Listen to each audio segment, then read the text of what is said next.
Hey everybody, War Hamster Brady here for another episode of the Re-Federalist Report, a show where we talk about topics hoping to educate everybody in order to get us closer to restoring the federal republic that was intended by the Founding Fathers. Joining me today, as he is quite often, my good friend, constitutional mentor, Mr. Constitution himself, Douglas V. Gibbs. Good to see you. Glad to be here. You know, that Mr. Constitution thing is a wonderful thing. I have a new church and hadn't seen one of the guys for 4 weeks there. And he walks up to me, Mr. Constitution, right? Yeah, that's me. So, yeah, thank you. Glad to be here. And Mr. Constitution, because I've been studying the thing my whole life. So let's have some fun with that. Yeah, we're recording this as we have been. We'll be going live soon, but we're glad we didn't go live today. Had Doug been on time, about midway through the show, you would have seen me freaking out because here in New Hampshire, we just got hit with a 4.1 magnitude earthquake. That is something that does not happen here. People are a little bit going crazy trying to figure out what it was. So in New Hampshire, a 4.1 earthquake is like, holy, whatever. What was that? In California, it's like, Yeah, well, it's funny. This one felt bigger than 4.1. Probably wouldn't have felt it if you were in California. This one felt bigger than a 4.1. And I've been through a bunch of them in Southern California, obviously. But in fact, I always miss the good ones in California, though. It's like I'm always on an airplane when that happens. The big one in San Francisco during the World Series, 20 plus years ago, I was on a plane, never felt it. But this one was pretty hard. But I felt it a lot. First of all, I'm on the third floor of a very 200-year-old house. I'm up in the loft, which is where my office is. And second of all, this one hit right off the coast of Maine, which, I can see Maine out my window. So this was pretty close to home, but no aftershocks, and it's all good.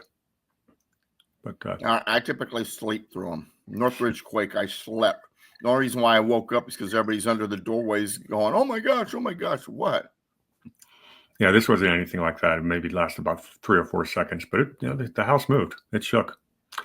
All right, let's jump into our topic today, which is we're going to do part 2 of what we did last week, which is looking at the big swath of executive orders Donald Trump has just issued.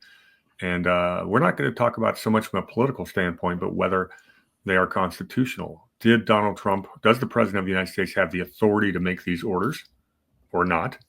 And what was interesting is last week, we got through about 2 pages of the EOs. We didn't find a single one where he had overstepped his authority, which is interesting. I'm sure there's those out there that would disagree with us on that, especially a court in Washington about one particular birthright citizenship one. But yeah, they did disagree. Well, that one is going to be adjudicated. That's what everyone's been talking about. That's why we started with it last week. And that's why we did that video 2 months ago to front run this, because we knew it's going to be a big topic. And be aware, when it comes down from the Supreme Court, we'll be all over it again. I guarantee you. Yeah, absolutely. We, as usual, we try to preview all Supreme Court cases. We like to do a preview of them. And then we started doing this last year. We did a Supreme Court scorecard where we gave the Supreme Court a letter grade, not based on whether they got it right legally or not, but whether it was the right constitutional decision, right, according to the original intent, which is basically the flavor of all of our shows, is all about original intent. With that said, let's jump in. Okay. All right, we're just going to do this chronologically as the way they're presented on the whitehouse.gov. And we got to page 1 and 2. We are now on page 3. First executive order is unleashing Alaska's extraordinary resource potential. Basically, he's taken away all of the drilling bans that Biden had put in place. It's a reversal of someone else's executive order. Don't think we need to go into too much detail, but the question is, Doug, does the president have the authority to make this decision? Well, this one's a little eclectic. It's a little more difficult than people realize because there's a lot of different things going on here. Does the president have the authority to reverse a prior executive order? Yes. Does the president have the authority to adjust allowances and how these laws that are in place regarding allowing drilling on private land, on government land, should I say, by private entities or by commercial entities? Does the president have the authority in the general sense to have an executive order regarding that? Yes, because an executive order is instructions to the executive branch on how to carry out or execute the laws of the United States. And there are laws that this supports. However, then the question becomes, and this is outside Trump's really ability to do much about, is it constitutional for the federal government to A, have authority over that land in the first place, and B, dictate whether or not mineral rights need permits and things like that? And the answer is no. So we have a constitutional executive order because the law exists, but laws that exist unconstitutionally. That's well put. And we've talked about that quite a bit with our friend Alan Myers. One of his pet subjects is federal land grab. So we're not going to go too deep on that today. But if you look on my channel, just go back about 2-3 months, and Alan and I did a video on federal land grab that's been really well received. I do recommend watching that if you want to know more about that part of the constitutionality. Basically, the Constitution never gave the federal government the authority to own land, period, except for what's the terminology? Necessary? Well, necessary and proper, but more specifically, if it's state land, the states are what's supposed to own territory. And the federal government can own territory if it's received via treaty, like spoils of war. Otherwise, what has to happen is the federal government, this is Article 1, Section 8, purchase the property with the consent of the state legislature for the purpose of needful building. In other words, for the purpose of carrying out constitutionally authorized federal powers. Ultimately is what that last part means. So the question is, this property in Alaska, that is federal land, was it purchased? Did Alaska give its consent as a legislature? And is it for the purpose of constitutional activities? And in most cases, it's a resounding no on all three. If you read through this executive order, you can see almost all of the paragraphs start with rescind. Mm-hmm. Rescind, so just basically overturning bans on drilling that Biden did. This is basically, if you want to call this EO, the drill baby drill, that's about what it is. Mm-hmm. And once again, if something is put in place by executive order, it's totally constitutional for the president to rescind it by executive order.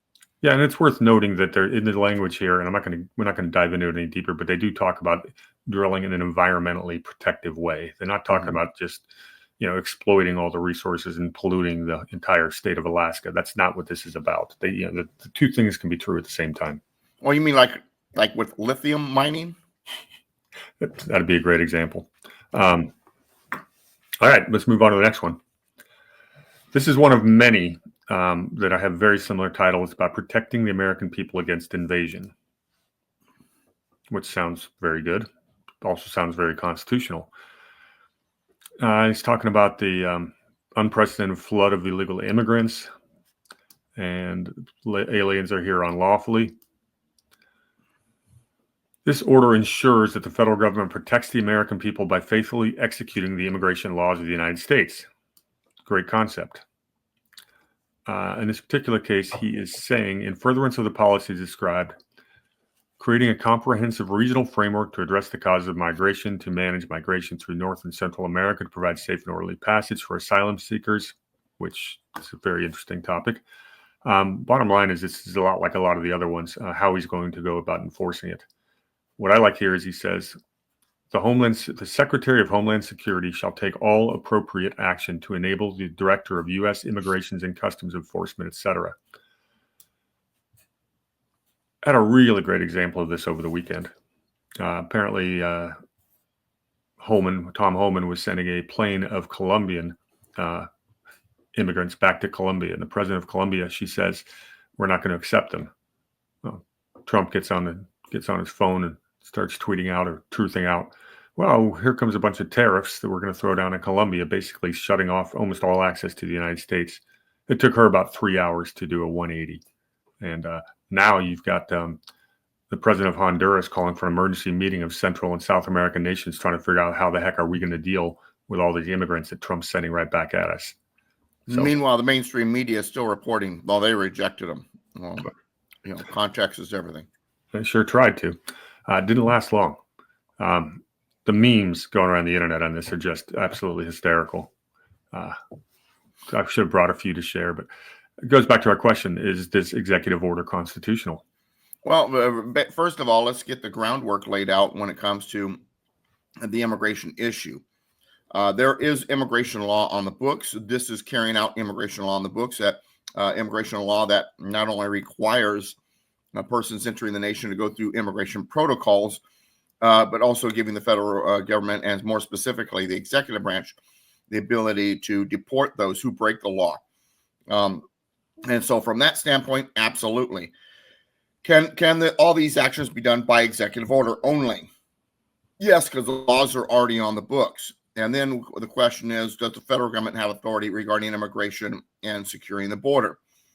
So Article 1, Section 9 addresses migration. Article 1, Section 8 addresses naturalization. So there's never been a doubt, even in the minds of the opponents of the Constitution, that the Constitution allows for federal authority over the immigration issue. There are some caveats and nuances that a lot of your mainstream folks don't necessarily recognize. For example, it is largely a concurrent issue. In other words, both state and federal government have authorities over immigration, depending on what part of it is. The way I explain it typically is a classroom. A teacher who may have a classroom on a campus, and the campus being the job of the principal. Someone gets on campus, the teacher has every authority to lock her door and detain anybody who enters her classroom without authority. But in the end, it's up to the principal's office to get those persons off the campus. So as you probably figured out, the classroom would be the state, the principal would be the federal government. Federal government has every authority to protect the campus, but it wants that any persons that unauthorized get on the campus and get into the classroom.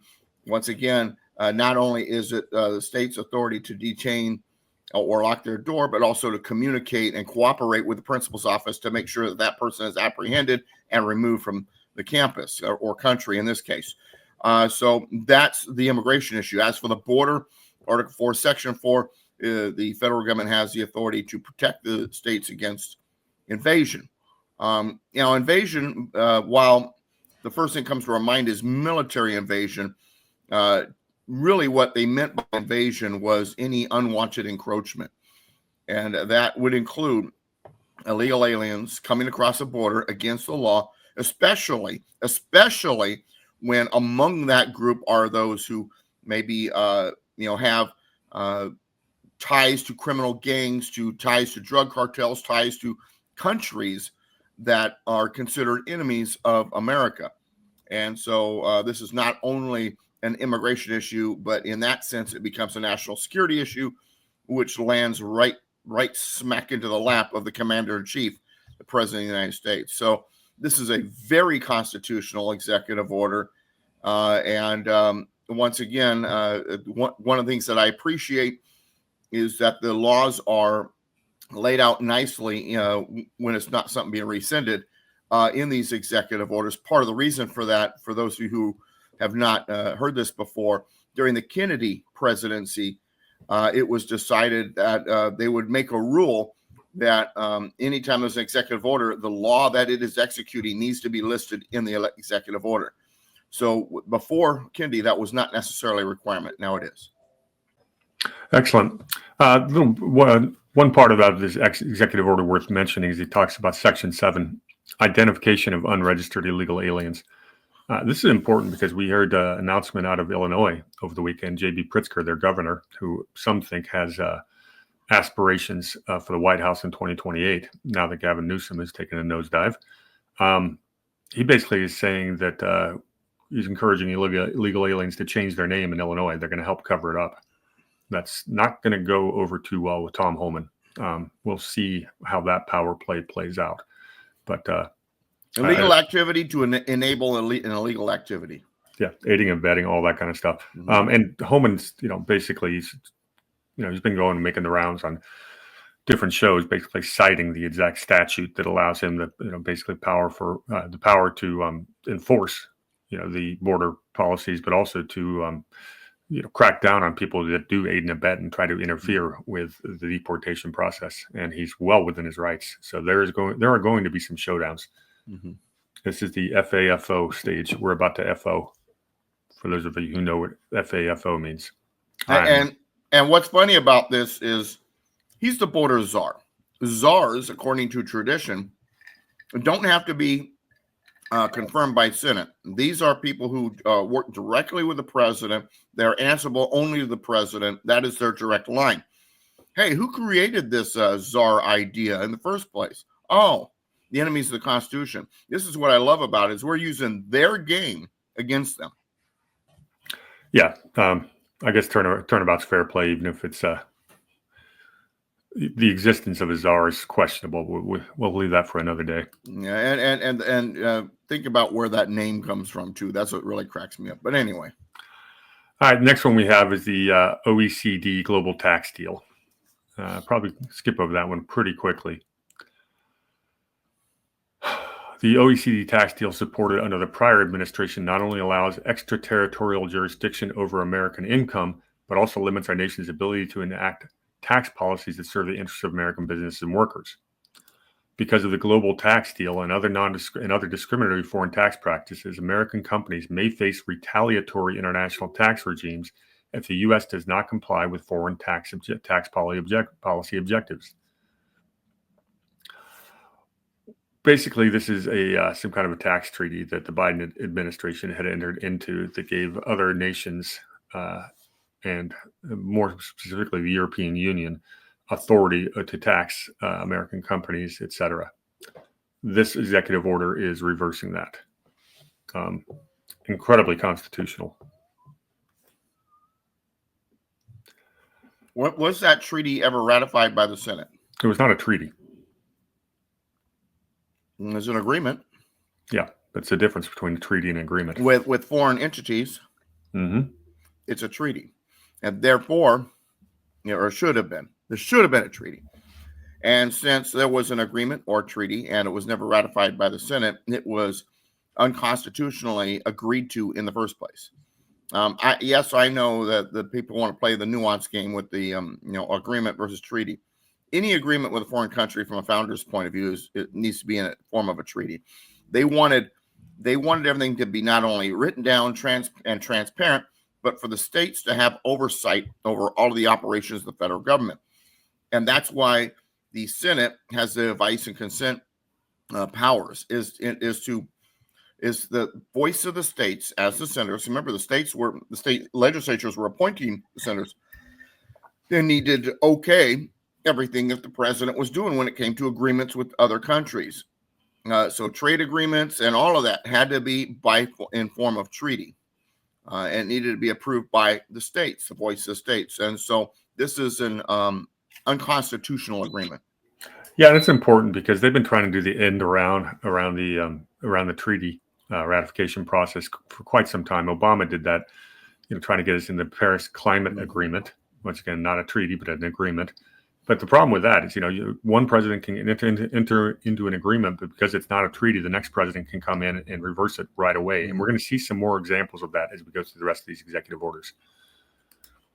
The last part about that, the important part, this memorandum recaptures our nation's sovereignty and economic competitiveness by clarifying that the global tax deal has no force or effect in the United States. It says, we're done.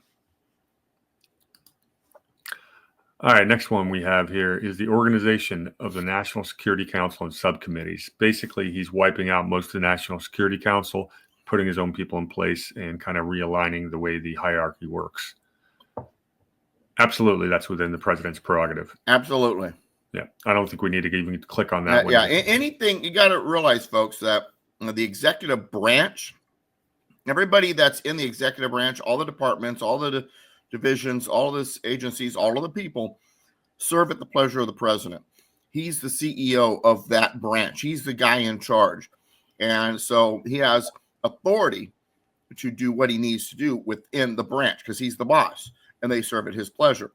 And be honest with you, I believe he probably could have even have done this without the executive order and made it an executive memo or an executive letter. But nonetheless, I think Trump is making sure it's executive order so everybody can see it and it's up front and center. And I think that's a smart way of going about it. Yeah, let's hope he yanks a whole bunch more security clearances as well on their way out the door. Yeah. All right, let's move on to the next one. Reevaluating and realigning United States foreign aid. This is a big one. Mm-hmm. He basically put a pause on all of our foreign aid. He puts a 90-day pause on U.S. foreign development assistance, including to Ukraine, I believe. There's only about 2 countries where the foreign aid's not going to be halted, one of which is Israel, and I'm trying to remember what the other one is because that was subject to a treaty of some sort. But anyways, he's stopping all spending while they're reviewing where the money's going. I don't know if 90 days is enough to get a full audit because the USAID and other accompanying programs are the biggest slush fund in the world. That is, the global piggy bank just got the whole spigot got turned off, and there's going to be a lot of people furious about this one.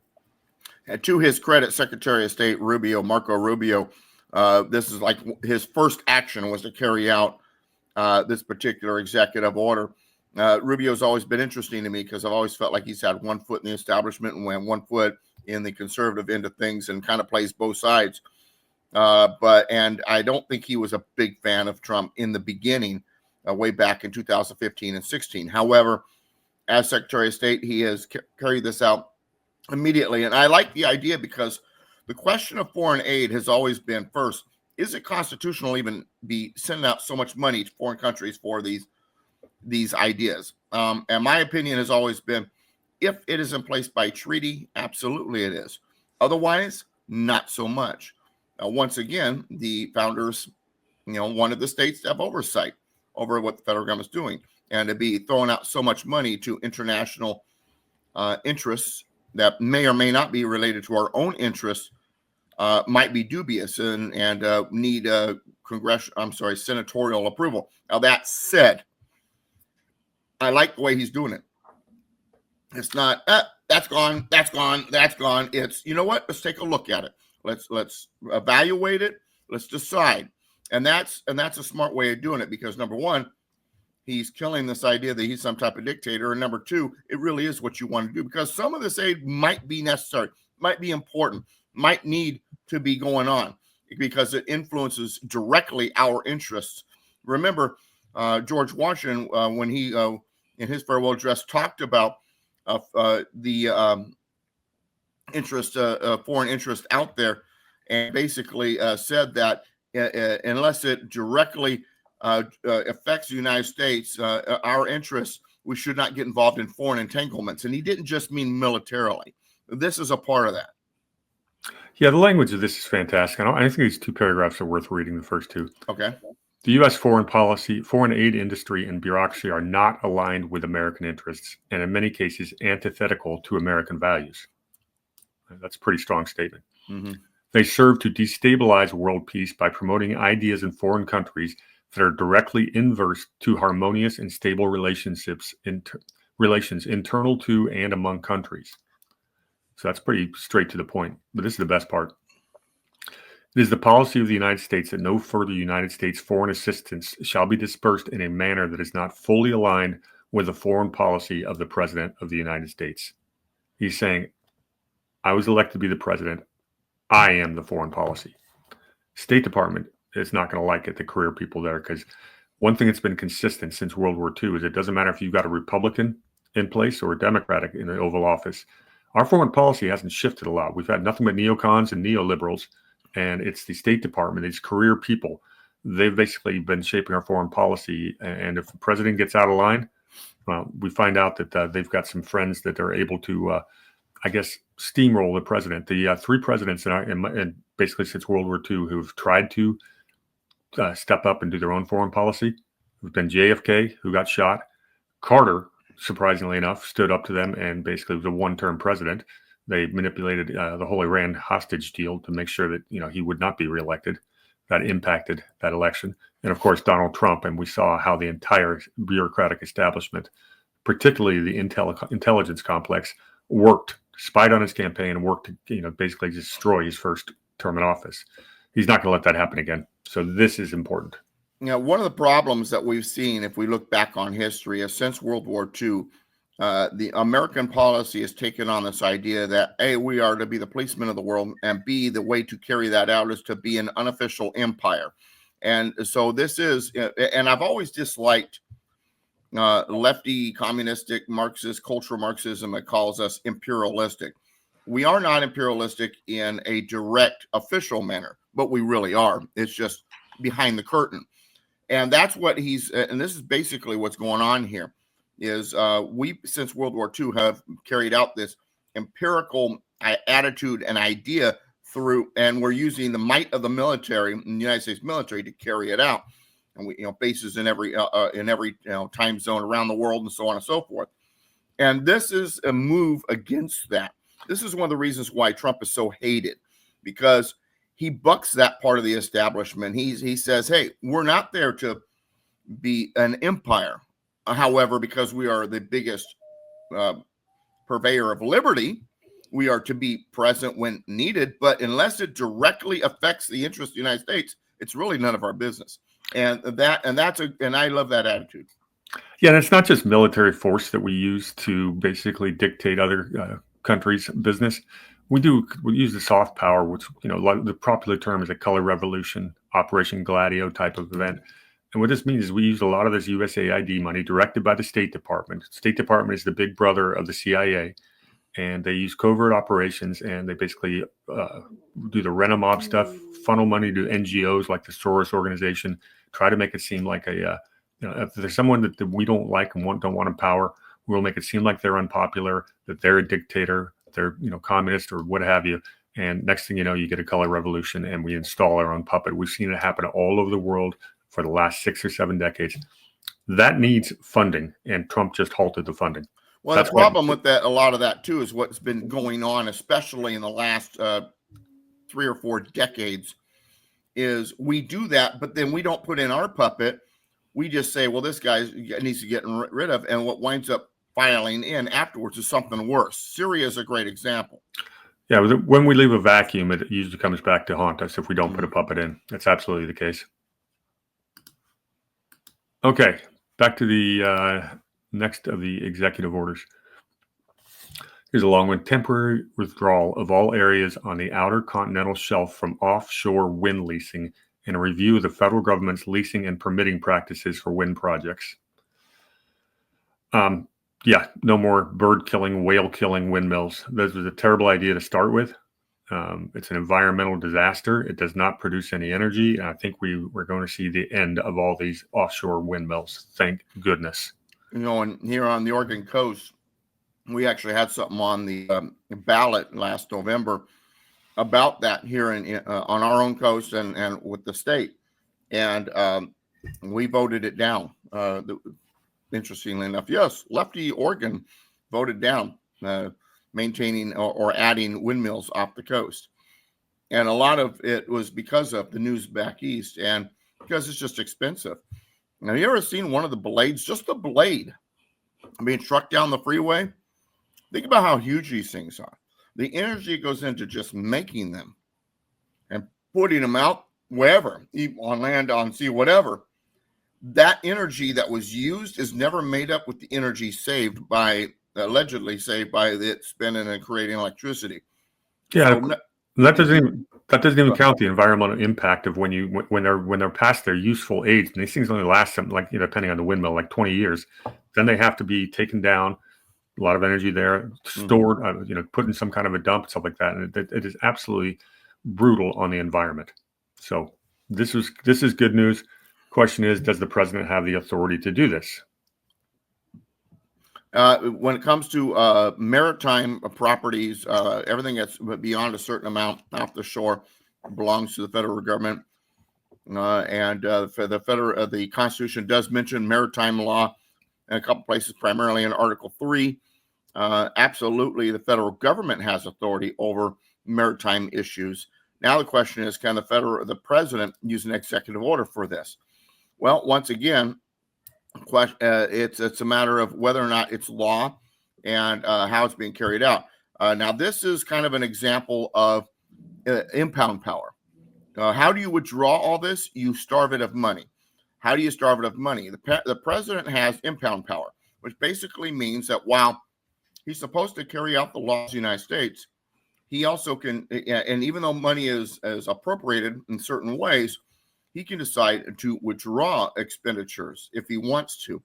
The first example of this was Thomas Jefferson, when there had been money set aside for a greater navy in the Gulf area to patrol the Mississippi River to protect the American side of which was the east side of the Mississippi River, the bank. And then during that, while all that's going on, Louisiana Purchase comes along. We don't need that anymore. Now we own both sides of the river with the Louisiana Purchase. And so Thomas Jefferson says, I'm not going to spend that money. Even though it's allocated for that, I'm not going to spend it. That's called impound power. And it's been used a number of times throughout history. So what Trump is doing here through executive order, and while it's not said, doesn't say it directly, it's what he's essentially doing, is he's applying his impound power. He's starving it of money, which means now that that's going to be withdrawn. Very good.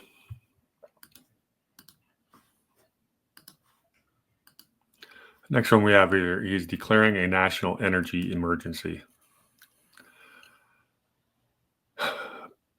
Purpose of this is the energy and critical minerals identification, leasing, development, production, transportation, etc. of the United States are all far too inadequate to meet our nation's needs. We need a reliable, diversified, and affordable supply of energy to drive our nation's manufacturing, etc. Caused by harmful and short-sighted policies of the previous administration, our nation's inadequate energy supply and infrastructure causes and makes worse the high energy prices that devastate Americans, particularly those living on low and fixed income. This is basically the drill, baby, drill. And he has never been shy about this policy on the campaign trail. Is it constitutional? Is it within his authority? That's the question. And this is an interesting one, too, because we're asking, is it constitutional to stop unconstitutional activities that the federal government shouldn't be involved in the first place? Now, from a legal standpoint, it's going to come down to laws, and the laws give him the authority to decide when and where and how much and all that. So from a strict legal standpoint, it's absolutely constitutional or illegal. The thing is, the federal government, it's none of their business when it comes to the private sector or when it comes to energy production. There's no federal authority regarding energy, period. And on the lands that Congress would have authority over, they were ill-gotten in the first place constitutionally. It's more complicated than even that, but on the surface, while it is constitutional because he's executing a law that's on the books and powers that he has been given, the whole fact that it exists in the first place was unconstitutional. Yeah, this is a bit of a slippery slope because you can look at the title, Declaring a National Energy Emergency. By declaring something a national emergency, you're basically saying that I, as the executive, have powers I couldn't otherwise use during a non-emergency standpoint. I've got a problem with that because, where do we draw the line on what can be called an emergency? And emergency powers has been a kind of a stick in your craws has been for a while. Yeah, I've got a big issue with that. And we saw this under COVID. For one thing, these governors said, it's an emergency. Well, maybe it was, but they basically, none of their state constitutions, nor the U.S. Constitution has an asterisk that says none of the above applies if the dictator decides there's an emergency. That doesn't exist. Your constitutional rights never end, emergency or not. And that's why this is a slippery slope I'm not comfortable with. I don't like the use of a national emergency to get things done. I think it should have to be done legislatively, even though that will slow Trump's agenda. Even though the stuff that he's reversing was done unconstitutionally. I've got a bit of an issue with it. I think every state should take another look at their national emergency provisions.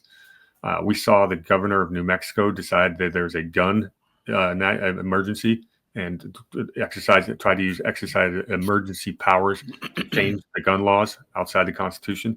That's the danger of emergency powers. It's something we really ought to have a nice, long national conversation about. Because emergency powers, while unconstitutional, the reality is, and it says right there at the very beginning of this order, exist due to legislation. So while you're right, it should be legislated from a legal sense. And this is what I was saying earlier. He's got the authority legally. Now, whether or not that authority was given legally, constitutionally, that's a different discussion. So this is not an unconstitutional executive order based on the idea that he has been given the powers congressionally.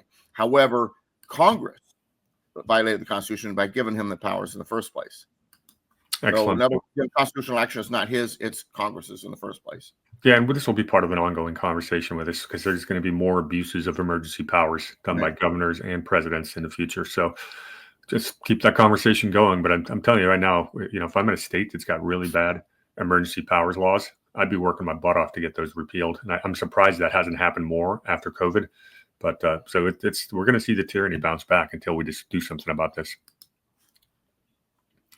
Here's a fun one: restoring accountability for career senior executives.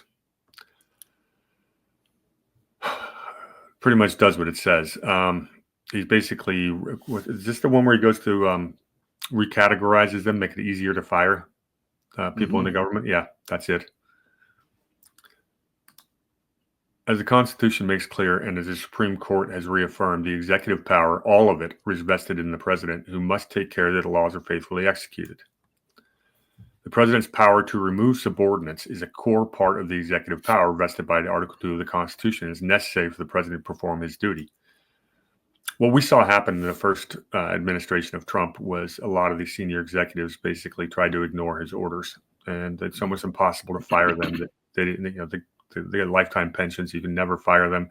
They realize that they're there forever. President's there only 4 years. It's an unelected fourth branch of the government, and this is supposedly putting a stop to that. And from a constitutional standpoint, and I said this earlier in the program, all of the members of the executive branch are operating at the pleasure of the president. He has every authority to fire them. Yeah, but Doug, what about the union? Oh, you mean that conflict of interest thing that shouldn't exist in the first place? Yeah, between the union, between these lifetime pensions, which is ridiculous. In the end, the president, regardless of all of that, still has the authority to say, you're out of here. And so this is going to be interesting, though, because they're going to fight this one. Because, see, the true power of the left is the bureaucracy, or as some people might call it, the swamp, or the deep state. And so what I want to do real quick here is go back in history. What would, I don't know, Thomas Jefferson would have done? Oh, he did do something. When he became president, the first thing he did, one of the first things he did, is he fired half of the federal bureaucracy, the Federalist Party, half. What happened over the next 2 decades is that the Federalist Party could not recover from them because their true power was in their deep tentacles in the system. The Hamiltonians. Yeah, the administrative state is basically become its own unelected branch, and this is what we're fighting against. It's a big part of fixing our country. There's no coincidence that whether the 92% of Washington D.C. voted Democrat in 2020. I didn't see the results for 2024, but I'm guessing it's pretty similar. If your livelihood is a paycheck from the federal government, you're going to like big government. You're going to vote for big government. Decentralize everything, my friend. Yep. We can probably skip through this one. Promoting beautiful federal civic architecture. I think it does what it says it does. The question is it constitutional? He's talking about advance the policy of federal buildings should be visibly identifiable as civic buildings and respect regional, traditional, and classical heritage.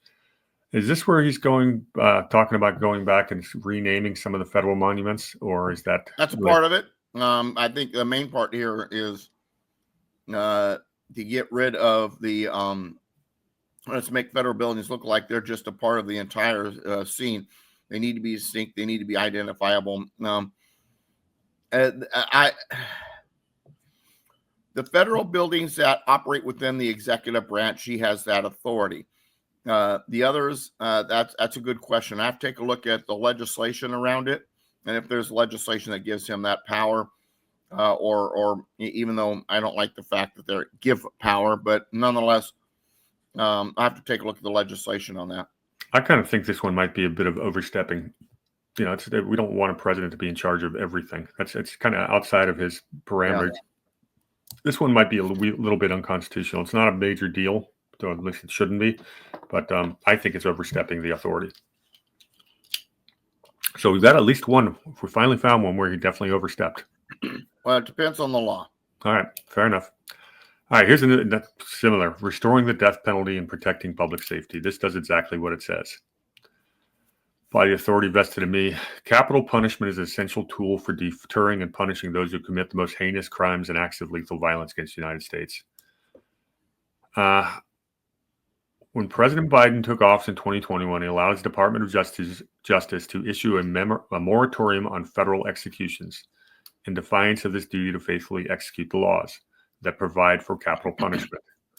So what he's saying is that Biden illegally halted federal death penalties, and he's just bringing that back. Yeah, he's reversing an illegal action, and the laws do, in fact, allow for capital punishment on some federal crimes.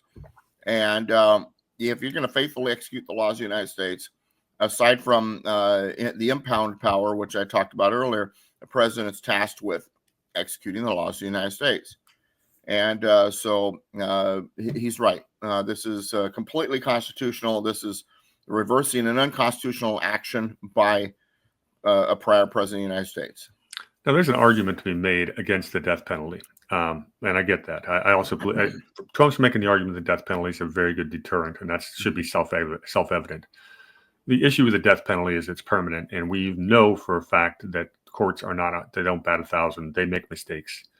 So I would reserve we think we need to relook at the statute, unless, use the technology we have, unless you've got an absolute signed confession, video evidence that's indisputable, DNA, all these things lined up, you can't do the death penalty because of all the mistakes that have been made over the years. We do not want to be killing innocent people, but at the same time, we want to have the deterrence. So it's a tough balance. Right. All right, going on to the next page. The temporary withdrawal of all areas on the outer continental shelf from offshore wind leasing and review of the federal government's leasing and permitting practices for wind projects. Okay, we just did that. I just biased to the other one. Yeah, that's the same one. Go back up. Go back up. What happened, Doug, is between when I loaded this page, this is doing chronologically. It's loaded some new executive orders at the beginning, so we're kind of duplicating. But okay. So this is death penalty right here. So now we'll go down. Putting people over fish, stopping radical environmentalists to provide water to Southern California. This is the Delta Smelt order. Well, here's the thing. The question is, can the federal government dictate to a state what it does within its own borders? And the argument is that waterways, because we use them for commerce across state lines, the federal government has authority over waterways. That's the argument. I am not fond of that argument. Now, while I disagree with California's policy regarding water, and some of the water issue in California is following already federal statutes. There are federal statutes that actually require California to discharge so many gallons of water into the ocean after there is rain runoff. In the end, it comes down to, is it the authority of of a state to take care of its own business within its borders, or can the federal government dictate what it does with waterways? And the common belief inside the political beltway is that when it comes to waterways that are navigable, not smaller ones that are not navigable, but ones that are navigable, that becomes under Commerce Clause, becomes the authority of the federal government, because it could cross state lines, could affect trade across state lines, things like that. That's not what the Commerce Clause meant. Commerce Clause, when it comes to crossing state lines, is about disputes across state lines. So even though I hate what California's doing, I don't believe that the federal government has the authority to dictate to California, you got to release the water. Even though it's the right thing to do, the authority is just not there. And this might be a case where we take a look at, is this a national emergency, or are the policies of California putting its people in harm's way? And you can certainly make the argument that they are. Considering the recent fires especially. Yeah, I mean, it's pretty fresh in everyone's mind. So, again, I'm arguing against what I just said 5 minutes ago with emergency powers, but there's a time and a place to use them. This might be one of those times because people are dying. losing their houses, and it has absolutely gross negligence on the part of the California environmentalists. Well, I guess if you wanted to play games with words, you could say that California is not acting like a republic; it's acting like a dictatorship, and the United States, according to Article 4, shall guarantee each state a Republican form of government. So if you wanted to use that, you might be able to. Interesting. Securing our borders. Wonder what that's all about. Over the last 4 years, the United States has endured a large-scale invasion. This cannot stand. A nation without borders is not a nation. Might have said something like that on the campaign trail. Yeah, Thomas Jefferson said that too. A country without borders is not a country. Yep. So what's the policy here? Establishing a physical wall and other barriers monitored and supported by adequate personnel and technology, deterring and preventing the entry of illegals, detaining to the maximum extent authorized by law aliens apprehended on suspicion of violating our immigration laws, removing promptly all aliens who enter or remain in violation of federal law. Basically, this is what he's what he campaigned on, and apparently, I'm not sure how the wall funding is going to go, but I don't think he's going to let Congress stop him this time. Now, the interesting part is this is very constitutional. Number one, because he is executing the laws of the United States. It is simply putting back into place the execution of laws that already exist.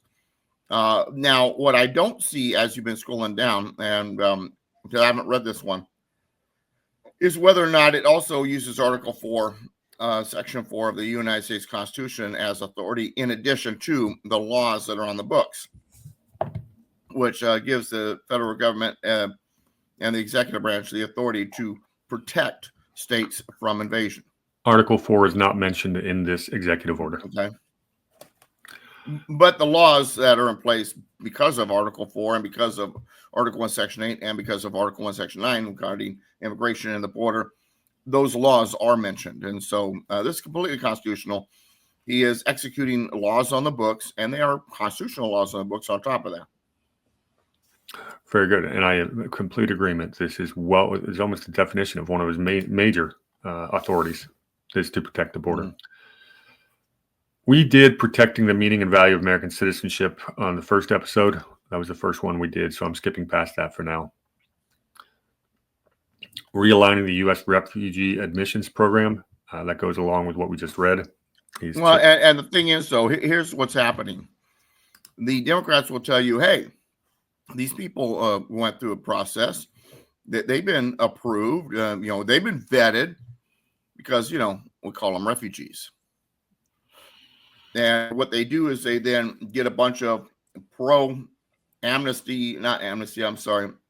asylum judges in the immigration courts. And then they say, all right, asylum granted, asylum granted, asylum granted, without even doing anything other than, that's the only difference between letting them walk through the border is asylum granted, asylum granted. And that way they're technically legal. No. That needs to be gotten rid of. You need to go through the proper immigration protocols. Yes. I understand asylum. I understand refugees. I understand those situations, but not everybody fits them, and there needs to be more put into that determination. Yep. And this order just basically lists out the details of that. USRAP is an important term we're going to be hearing a lot more about. Stands for the U.S. Refugee Admissions Program. So USRAP is going to be an acronym we hear a lot more about. Bottom line is a refugee, the international law suggests that an asylum seeker has to request asylum in the first safe country he enters. That's not what is happening here. Some of these people have gone through a dozen or more countries to get here to the United States. Right. They are not eligible for asylum. He's basically going to start enforcing that. Unleashing American energy is exactly what you think. This is drill, baby, drill. Federal lands and waters. He wants to encourage energy exploration on federal land and waters, including the outer continental shelf. Let's skip over the fact that we probably shouldn't have so many federal lands and waters in the first place. They should all be given back to the states. Anytime a president wants to draw back restrictions, wants to get rid of restrictions, wants to allow the free market to do its thing, I'm excited. Yeah. We don't have to. Oh, he also... very important part about this, to eliminate the electric vehicle mandate and promote true consumer choice was essential for economic growth and innovation by removing regulatory barriers to motor vehicle access. So we'll find out. And here's something that I haven't heard used. Do you remember Obamacare? What was the biggest issue with Obamacare? The mandate. Are you required to buy insurance? And the court said, no, the federal government can't dictate to you whether or not you have to buy something. That's what they're saying here with EV. They're literally going against that idea that the courts have already ruled on. Free market, your choice. Federal government can't dictate to you what you purchase.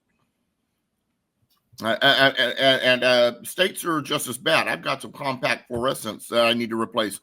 They're illegal in Oregon. Fortunately, in Idaho and Nevada, they're not illegal. But I got to drive, 12 hours to go get my compact fluorescent lights. Toward the bottom, you get some interesting parts of this executive order, and I wanted to make sure we went over this.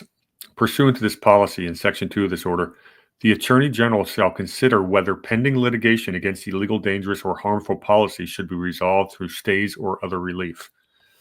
There are a number of cases winding their way through courts that were brought by the Biden administration's DOJ, and a lot of those things are going to be halted, reversed, or what have you. This is a good thing. One of the things that the administrative state really likes to do is sue and settle.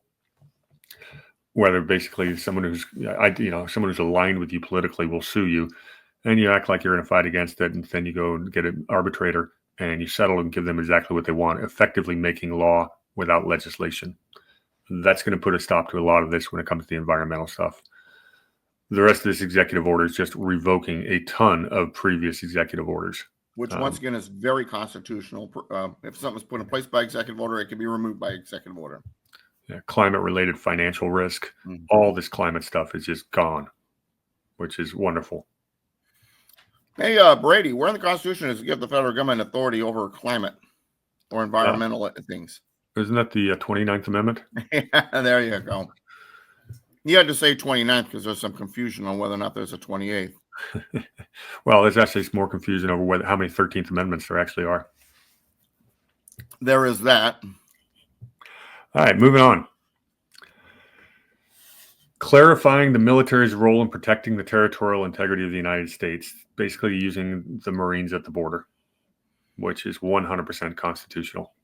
And it's interesting because when it comes to the Founding Fathers, they feared standing armies. They feared the military being used against the American people.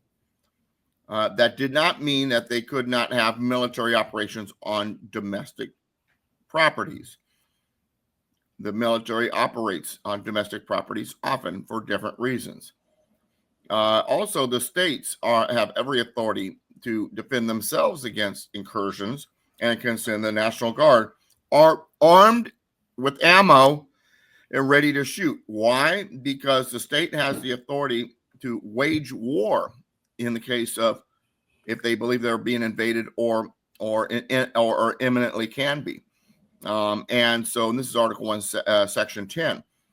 And so wage war means shoot if you have to. This is a national security issue. This is an issue that means that deadly force can be used by the federal government and the states. And now I can hear the lefties screaming right now out there, they're going to shoot children. No, they're going to shoot drug cartel gang members. I cracked up because when Kamala Harris during the campaign, well, what's that mass deportation going to look like? Raids on homes and families. And it's the way we've been seeing it. We know most of the criminal elements. It's just a matter of getting them. And it's done like any police action in which the federal government uses their authorities to apprehend these problems. It's the criminal aliens they're going for now. The other beauty of it is most of the folks that ultimately would need to be deported are self-deporting because they're nervous anyway. Yeah, we hope that's the case. And I've argued for self-deportation, like I said, 6-month self-deportation window. And the idea behind that is the people that are going to self-deport, you put them on a list that makes them eligible for future entry somewhere down the road when we, actually have a proper guest worker program in place. So and we're hearing anecdotal evidence, and I've been trying to get in contact with some of our friends like Luke and Audra, who've been doing a lot of, and Matt Baker, who've been doing a lot of border watching and filming, but Luke hasn't been able to get down there yet to confirm this for me. But anecdotally, we're hearing that the lines of vehicles trying to go south to Mexico are longer than they've ever been. I don't have confirmation of that, but it appears to be the case. Other anecdotal evidence is, Home Depot's parking lot is empty. But yeah. For those who don't know, Home Depot, if I worked construction when I was younger, Doug did too. If you need to hire somebody for a day or two, the illegal immigrant, cheap labor, you go to Home Depot. They're waiting out there and just hop in the truck. That's the way it works, especially in Southern California. I'm not happy that I participated in that or proud of it, but that is just the way the game is played. Okay. America First trade policy. Well, that's exactly what it's pretty self-explanatory. It's worth reading, though.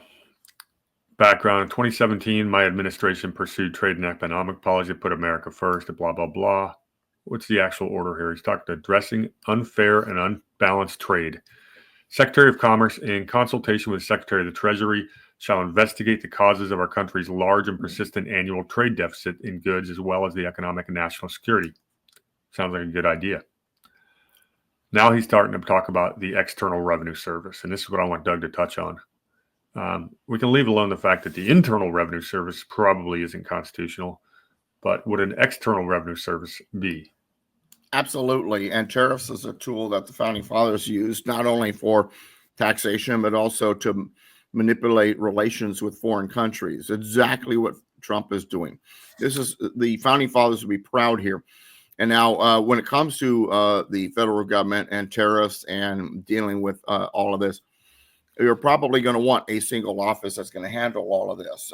It may be able to fall under maybe a subdivision under the Treasury Department, but creating the External Revenue Service to collect the tariffs and duties and other taxes, foreign trade related revenues, as it says in the highlighted area here, is very constitutional. And the creation of a department to handle all that is probably a good idea.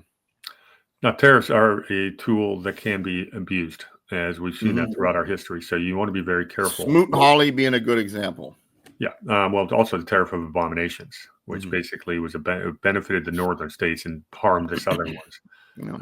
Tariffs are possibly inflationary. And I say possibly because it should drive production to domestic sources because they'll become more affordable. You also find yourself not needing some of the foreign luxury items, but it's a very powerful tool. It is most certainly constitutional, but it must be wielded very carefully. In the hands of an irresponsible person, tariffs can devastate an economy. So proceed with caution. Is there anything else on this that we need to talk about? I think we're good. All right. Memorandum to resolve the backlog of security clearances for Executive Office of Presidential Personnel. Apparently, they slow walked his people getting a security backlog, security clearances. There's a backlog created by the Biden administration in the processing of security clearances of individuals hired to work in the Executive Office of the President. Because of this backlog in the bureaucratic process and broken security clearance process, individuals who have not timely received their security clearances are ineligible for access to the White House complex. This is unacceptable. So by the power vested in me, the White House counsel, to provide the White House Security Office an acting chief security officer with a list of personnel that are hereby immediately granted interim top secret sensitive compartmentalized security. Basically says I want my government working and I want it now. Quit slow walking everything. And it's interesting because I'm going to use something that's unrelated to help people understand this. I remember when Sheriff Chad Bianco was first running for sheriff. And one of his arguments was the former sheriff, Stan Sniff, this is in Riverside County, California. He had a waiting list that could take 6 months to 2 years for you to get your concealed carry.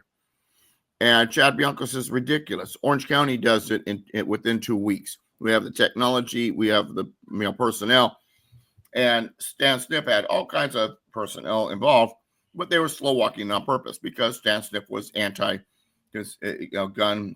anti-concealed carry, but In a county like Riverside County, which is relatively conservative, he had to keep up the idea, the image that he was for it. It just takes a while because, it's tough to get through all these applications, blah, blah, blah. Sheriff Bianco took office. They sped him up to 1 to 2 weeks to get you concealed carry, and he did it with only 2 personnel. Why? Because of technology. We have the technology. Utilize it. Now, getting back now to this. This is not an issue of whether or not they have enough personnel or it takes so long to go through this process. When I bought my latest gun here in Oregon, you know how long it took for me to get my approval on the computer? About 30 seconds. We have computers. Use them. It is being slow walked on purpose. This is what the left does. This is reasonable. Also, it's constitutional because, once again, those who serve the president in the executive branch serve at his pleasure. And it is his job as the guy who heads the executive branch to say, hey, this is the way it ought to be operating. This is what we need to be doing. Yeah, the President of the United States is the final authority on all things related to classification or security. He has, the buck stops with him.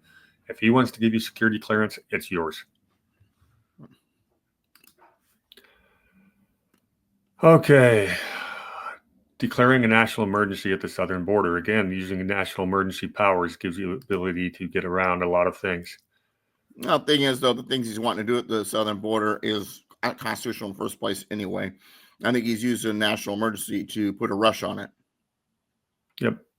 Everything from unmanned aerial systems, revisions of policies and strategies, revoking some of the other policies.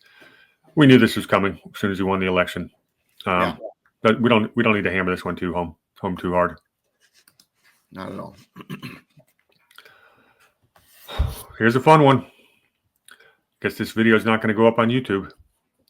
Holding former government officials accountable for election interference and improper disclosure of sensitive governmental information. He's going after the 2020 election. Let's say this. We're not saying there was the indiscrepancies that are being suggested. We are saying let's at least look into it because the suggestion of anomalies is out there. Yeah, the fact that there were enough anomalies in the 2022 election that a reasonable person should be asking questions. The fact that you were not allowed to ask those questions, and if you did, you got censored by every social media company out there. But those social media companies were coerced by the government itself. We have the evidence of that in the Twitter files.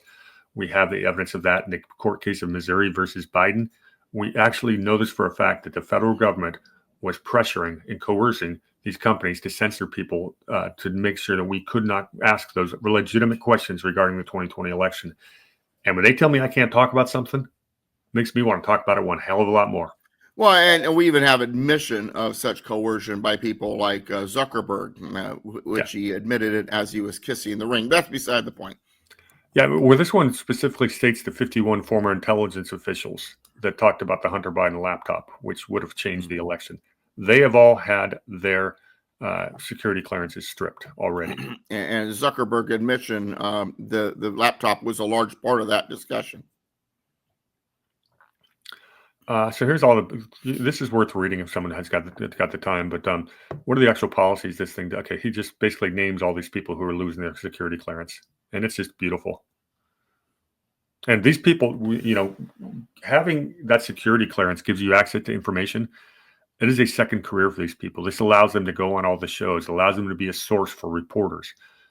Without that security clearance, they basically are unemployable for the most part, as some of these people have proven they should be. And they could not look into, what needed to be looked into. Yeah. The names at the top are just beautiful. James Clapper, Michael Hayden, Leon Panetta, John Brennan. I mean, it's just absolutely beautiful. This is it's not a shocker, but it's one heck of a shot across the bow of the deep state. Is that constitutional, Doug? Absolutely, because there's federal laws regarding elections. Now, that said, whether or not some of those federal laws are constitutional is a different discussion. Presidential elections, for example, are not supposed to be, there's not supposed to be any federal influence or laws regarding the presidential elections at all. There can be federal laws regarding federal elections regarding House representatives and U.S. Senate. The latter of the two, as long as those laws don't change the places which the senators are chosen. But don't worry, the 17th Amendment messed that one up for us anyway. Very good. Restoring accountability to policy influencing positions within the federal workforce. Purpose of Article 2 of the United States Constitution. Article 2 of the Constitution vests the president with a sole and exclusive authority over the executive branch, including the authority to manage the federal workforce.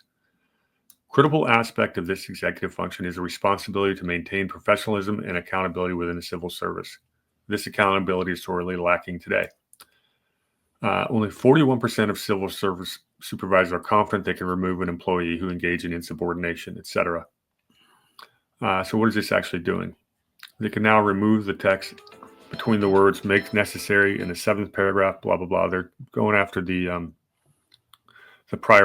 reinstatement of prior administration policy. It was an EO signed in October 2020. It created Schedule F in the accepted service. That's what I was looking for.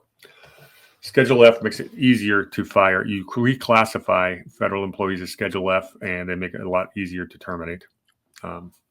This is going to be a bloody fight. And again, over and over, they operate under the president's pleasure. They are hired and they hold a job with the president's pleasure. From a originalist point of view, a founder's point of view, the president has every authority to do what he needs to do with his executive branch. Period.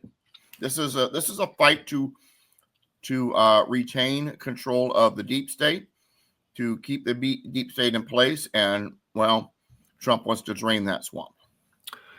Yeah, it's gonna. You do enough swamp draining, it's gonna have an economic impact. Not necessarily good in the short term, but I think the long-term health of the nation might be worth it. Now, where all these people go to work, after they leave their cushy government jobs, and what can we do about their lifetime pensions is a different story altogether. And the left, of course, is playing the emotion game. Oh, but these poor people, they're gonna be without a job. What a horrible. All right, it's time for me to tell an anecdote. A couple months ago, I had to go to the state capitol nearby and give a deposition for the U.S. attorney.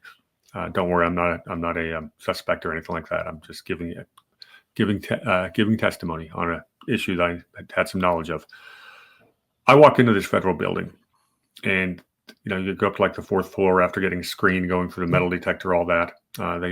Took them forever to get my laptop through. I thought that was pretty hysterical. You get up there to the 4th floor. I'm there with 2 U.S. Next time you have to do that, just put the word Hunter on your laptop. See what happens. There you go. We get up to the 4th floor, get off the elevator, and we walk past, I want to say somewhere on the left and right of here, nothing but blacked out, empty offices, probably 50 or more of them. Just door after door after door. Nobody there. Wasn't a single light on in this whole building. It's the middle of a weekday. There's no reason for these offices to be empty until we get to the conference room where 3 of us sat there. I questioned the U.S. attorney about that. He said, well, a lot of people work from home. Oh, yeah, I'd say so.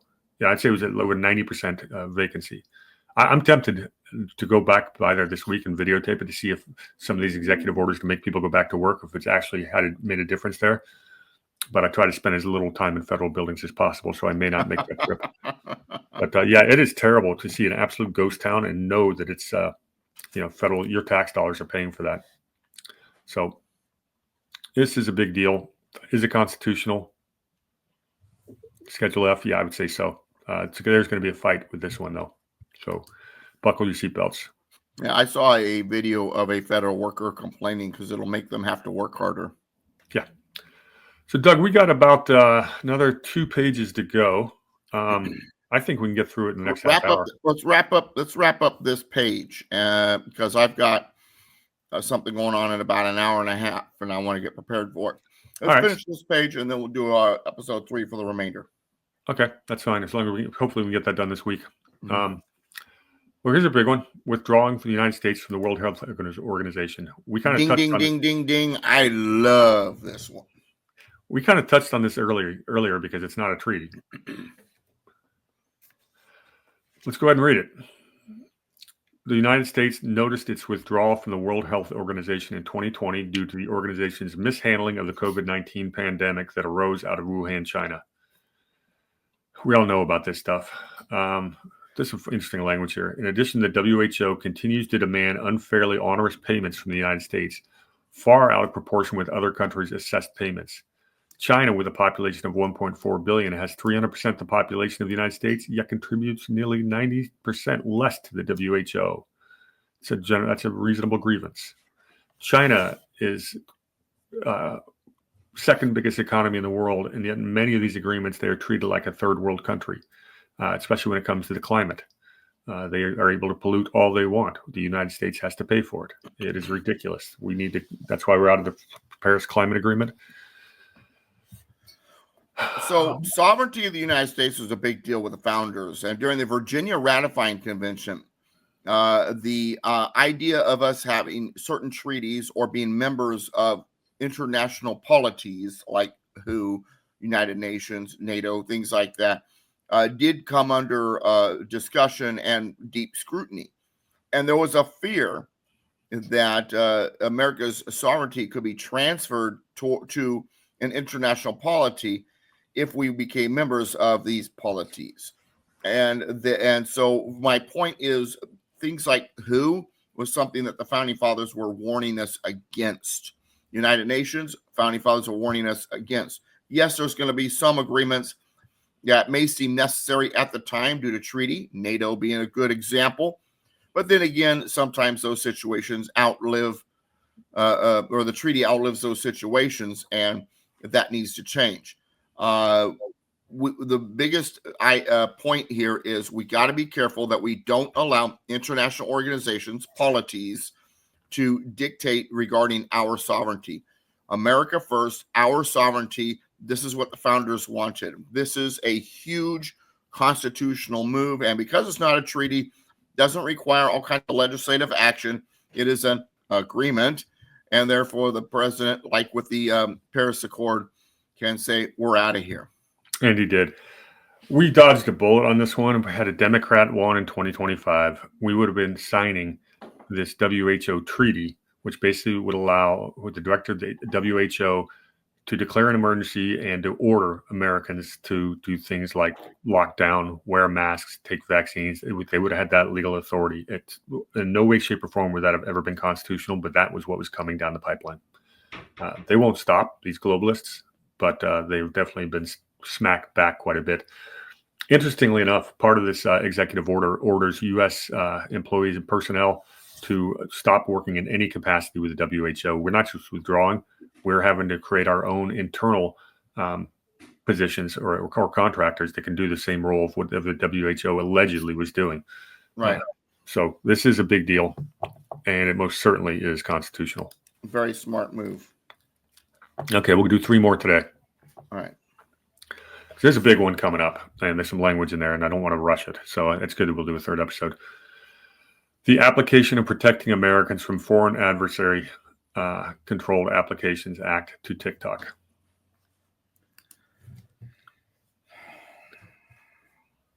For the record, the TikTok ban, obviously, Trump basically asked for a 90-day reprieve to try to negotiate a sale. So TikTok is back up and running after 12 hours of being down. A lot of people are moving to other platforms, but we'll see what happens. Apparently, TikTok is going to remain very popular. This regulates foreign adversary-controlled applications, specifically those operated by TikTok and any other subsidiary of its China-based parent company, ByteDance, on national security grounds. What's the act actually saying? Yeah, so as he's looking, sometimes what happens is you'll have different ideas collide. And then the question becomes, which one is more important?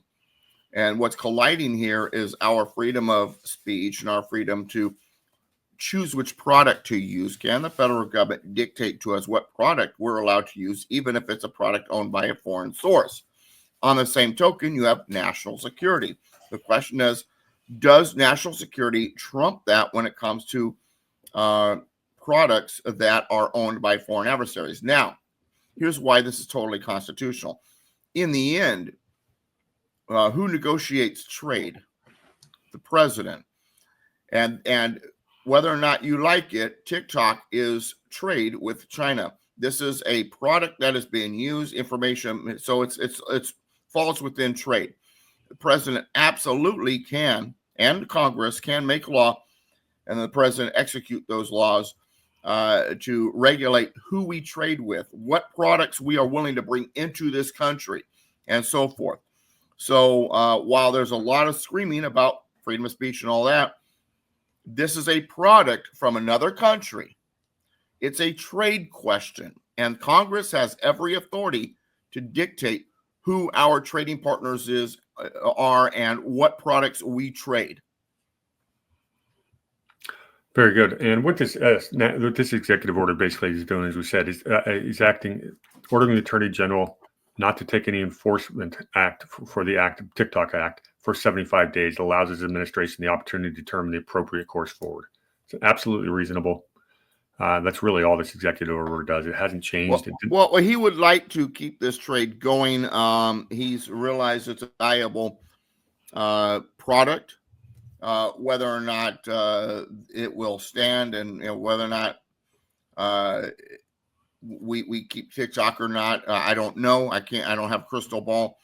But once again, the president and Congress have every authority to regarding who our trading partners are and what products we trade. And he has seen the value of TikTok largely because of Barron Trump, and so he's saying, okay, there's a law here saying we're not going to do this trade, but I'm going to use my powers as to execute the law to make sure this is a good deal. And then if I believe this is a problem, ask Congress to rescind the law. He cannot rescind the law. He cannot kill the law, but he can have like a stay on it or something like this for a moment so that he can investigate before executing the law. Yeah, it's the timing of this was unfortunate. It was this TikTok ban was scheduled to go on January 19th, one day before he came into office. And what a coinkydink. Yeah, well, interesting. The Republican Congress passed that. So, well, yeah, but they didn't think that Trump was going to be the president. The next one is granting pardons and commutation of sentences for the J6 hostages and prisoners.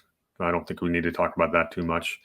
We've ad nauseum, we've talked about does a presidential pardon, does the president actually have the authority to be given these kind of pardons? In this particular case, the answer is yes. And this idea, but Doug, insurrection. Well, you know what? When you read the Constitution regarding pardons, the only thing that's not allowed to be pardoned are impeachments. Everything else is pretty much fair game. Would I have liked for them to have added the words of something like treason? Perhaps. Absolutely. But nonetheless, the limitations on pardons just don't exist as much as we would like them to. No, and in this case, or I like it the way it is, depending on, And we both have friends and acquaintances that are directly impacted by this. So yeah, I'm absolutely biased on this one, and I'm very pleased that he did it on day one. Mm-hmm. Absolutely constitutional, and great job. Thank you for doing that, President Trump. All right, last one for today. Putting America first in international environmental agreements. We should have Alan on for this one. Yeah, Paris Climate Accord comes to mind. Yeah, the United States must grow its economy and maintain jobs for its citizens. Blah, blah, blah. What is this policy? It is a policy of my administration to put the U.S. first. These agreements, talking about the Paris Climate Agreement, must not unduly or unfairly burden the United States. Didn't we just talk about that? Same thing he said about, us paying, lifting, doing all the heavy lifting with the WHO. So implementation, the U.S. ambassador to the United Nations shall immediately submit formal written notification of the U.S. withdrawal from the Paris Climate Agreement. This notice shall be submitted to the Secretary General of the United Nations. He did this in his first term as well, which is wonderful. I wasn't the biggest. Once again, it's not a treaty; it's an agreement. Yeah, I was not a gigantic fan of Donald Trump from day one when he started running. I didn't necessarily believe he was going to drain the swamp. You're talking back in 2016. Yeah. Then I saw the swamp go after him like they'd never gone after anyone else, and I thought, okay, this could be our guy. But my litmus test had always been that Paris Climate Agreement. If anybody, if I was not going to vote for anybody who was going to continue to push that narrative. And Trump, basically, he talked the talk and he walked the walk. So I do appreciate that. This stuff is absolute garbage. I think climate alarmism is the biggest scam in history, even more so than COVID. Yeah. And I'm just not playing that game if I can help it. So thank you for pulling us out of it. Well, it's like I tell people, I believe in climate change, but I believe it's a natural phenomenon, and there's not a whole lot we can do about it. We need to do what human beings have done throughout history: adjust. Mm-hmm. What a beautiful order this is. I don't think we need to go into more detail, but it is most certainly constitutional authority, as we've talked about today. And I think it's great that he did it. It's going to disrupt the rest of the world. They're going to be furious. Good to them. I mean, it doesn't do you much good to have a climate agreement for the rest of the world if the United States isn't in it. So hopefully a lot of these NGOs, these extra governmental agencies, stuff like that, lose all of their funding, and this stuff eventually goes by the bye-bye. We're already seeing American corporations getting rid of their ESG department investing and stuff like that. Well, it goes back to that self-deportation type of thing. Now when you have a strong hand, a strong rather than weak executive, more often than not, that alone is enough deterrence and creates then these self-actuating decision-making moves. Sort of like, I hate to say it this way, but it's sort of like, spanking your children. Only had to do it once. Well, we went through a bunch of executive orders today, and we found a few that Trump may or may not be overstepping his authority. Pretty much everything that we went over today are things that are probably a good idea, but it wasn't, no president is perfectly within the Constitution in our lifetime. So I think we saw a couple of examples of where we could say maybe rein him back a little bit, but quite often he was doing so to undo something his predecessor had done. So.